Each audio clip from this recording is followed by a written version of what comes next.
এক মিনিট দিদি, আমাদের medical college, Barasat medical college. দিদি শুনেছে, দিদি দিদি আপনাকে তো অভিযোগ করলো। ঠিক আছে, ধরিস ধরিস দিদি, সাইডে সাইডে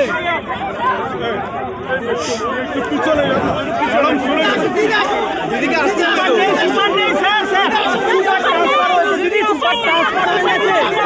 একটু দেখে যান, এসব দেখে যান, একটু দেখে যান, একটু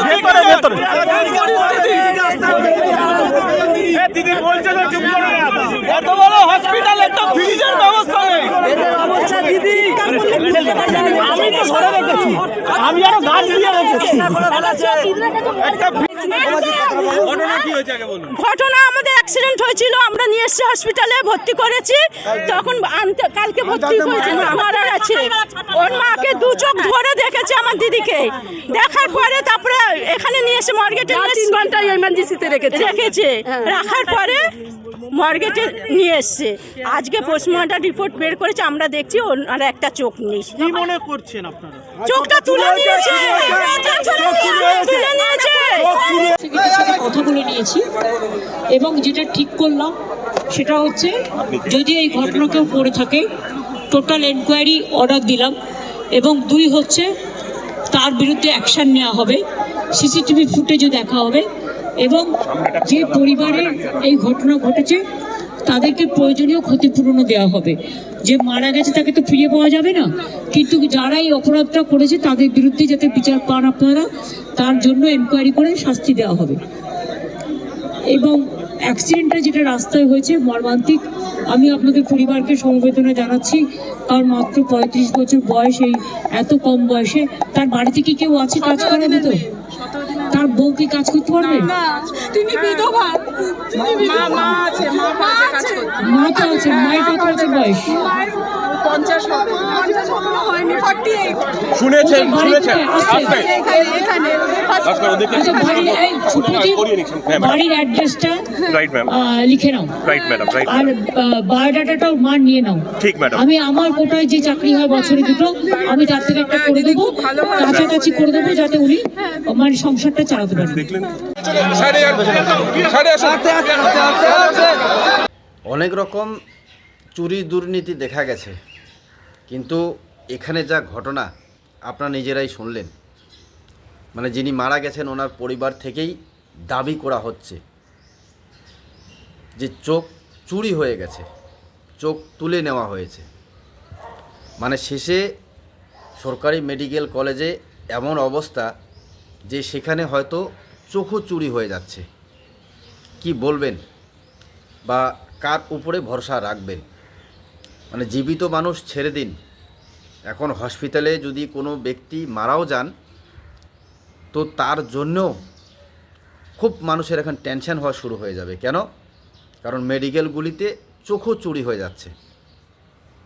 কোথাও ভিতরে ভিতরে কোনো ব্যবসা চলছে না তো?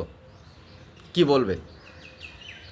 কারণ রোগীর পরিজনরা বলছেন যে অ্যাক্সিডেন্ট হয় এবং সেই অ্যাক্সিডেন্ট রোগীকেই তারা ভর্তি করান বারাসত মেডিকেল কলেজে, এবং সেখানে তিনি মারা যান ইমার্জেন্সিতে, এবং মর্গে রাখা হয়, পোস্টমর্টম করবে, তারপরেই রোগীর পরিজন দেখে যে তার একটা চোখ নেই, এবং পরিজনদের দাবি যে সেই চোখ তুলে নেওয়া হয়েছে। এবং আমরা সকলেই জানি মুখ্যমন্ত্রী মমতা ব্যানার্জি বনগাঁ গিয়েছিলেন, তিনি হেলিকপ্টারে যেতে পারেননি বিশেষ কারণে, যার জন্য তিনি কিন্তু গাড়ি করেই গিয়েছিলেন সড়ক পথে, এবং আসার সময় রোগীর পরিজনরা এরকমভাবে ক্ষোভ বিক্ষোভ, তার কনভয়কে আটকে এরকম ক্ষোভ বিক্ষোভ দেখানোরই কথা। এবং আপনারা দেখলেন যে মুখ্যমন্ত্রীকে জিজ্ঞাসা করা হচ্ছে, তিনি কিন্তু সাংবাদিকদের দূরে সরিয়ে দিলেন, এবং তারপরেই ঘোষণা হয়ে গেল কি চাকরি হয়ে যাবে দিদিমণির কোঠার থেকে, মুখ্যমন্ত্রীর কোঠার থেকে যে চাকরি, সেই চাকরি দেবেন। সব জায়গায় শুধু মানুষকে চাকরির লোক, আরও কিছু লোক, টাকার লোক, এ সমস্ত দেখেই কিন্তু সাধারণ মানুষের মুখ বন্ধ করার একটা চেষ্টা, যেটা আমি বলবো। তবে আপনারাও এই প্রতিবেদন দেখছেন, আপনারাও আপনাদের বক্তব্য অবশ্যই কমেন্টে জানাবেন। আপনারা শুনলেন যে মুখ্যমন্ত্রীর সামনেই কেউ কেউ বলছেন এত বড় একটা মেডিকেল কলেজ, সেখানে কোনো ফ্রিজের ব্যবস্থা নেই। চিন্তা করুন, যেসব রুগী মারা যান তাদের পরিজনদের পোস্টমর্টমের জন্য যদি রাখা হয় তো নিজেদেরকে বরফের ব্যবস্থা করতে হয়। কোথায়? Medical college. চিন্তা করুন, মেডিকেল কলেজে যদি এরকম অবস্থা হয়ে থাকে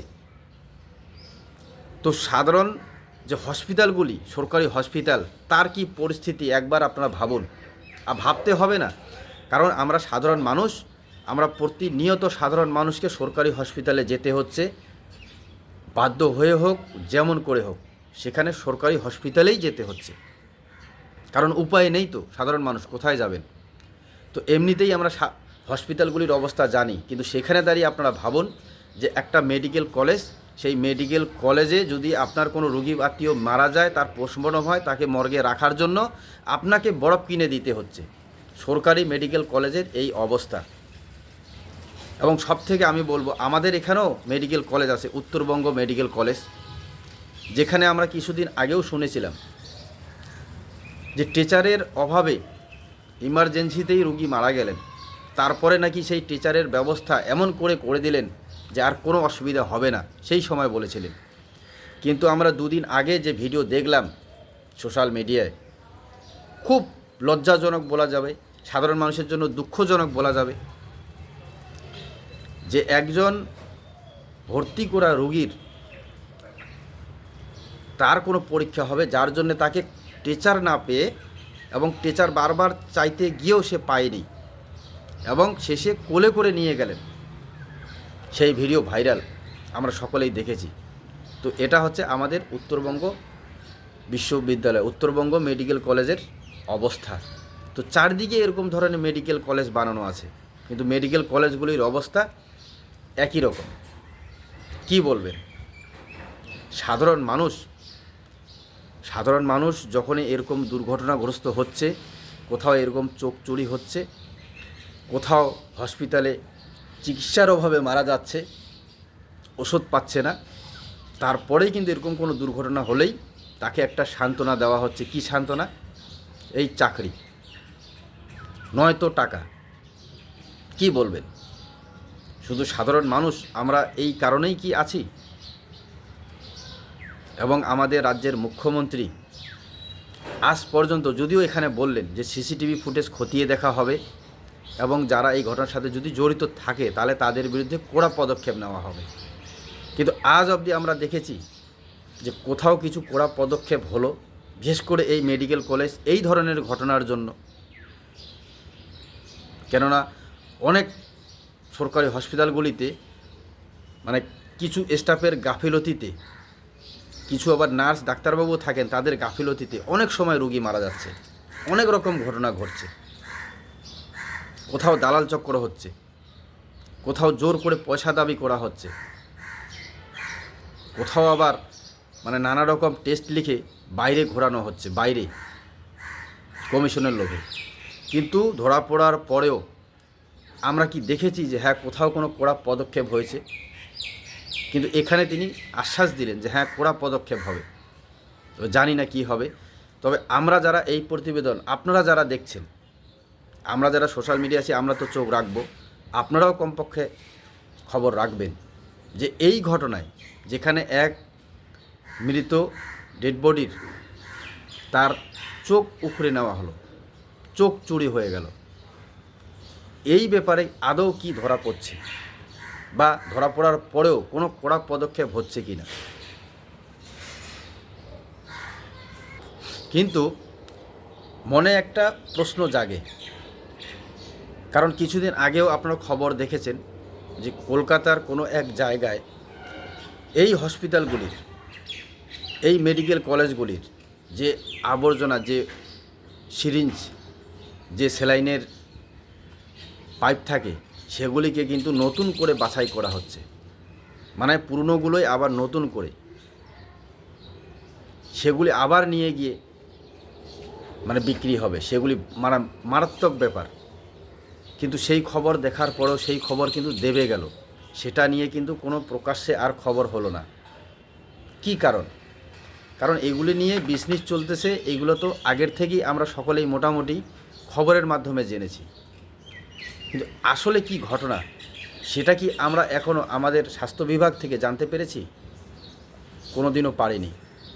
এবং এর আগেও দেখেছি আমরা যে আক্তার আলী নামে একজন ছিলেন, তিনি কিন্তু প্রথম কমপ্লেনও করেন স্বাস্থ্য বিভাগে, কিন্তু শেষে শোনা গেল সেই আক্তার আলীকেও স্বাস্থ্য বিভাগ থেকে সাসপেন্ড করে দেওয়া হলো।